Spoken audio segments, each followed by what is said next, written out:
Many of us grew up using computers, so they're easy for us to use. In contrast, our parents had less experience with computers and often depended on us for tech help. Guiding them through phone calls or FaceTime could be frustrating. Instead, you can use a simple remote support software to easily control your parents' computer from your PC, laptop, tablet, or phone without any difficulty. 1. Download and install AnyViewer on your computer or mobile device. Then ask your parent to install AnyViewer on his computer.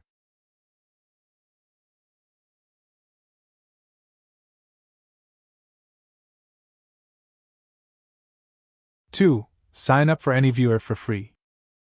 Then log into this account.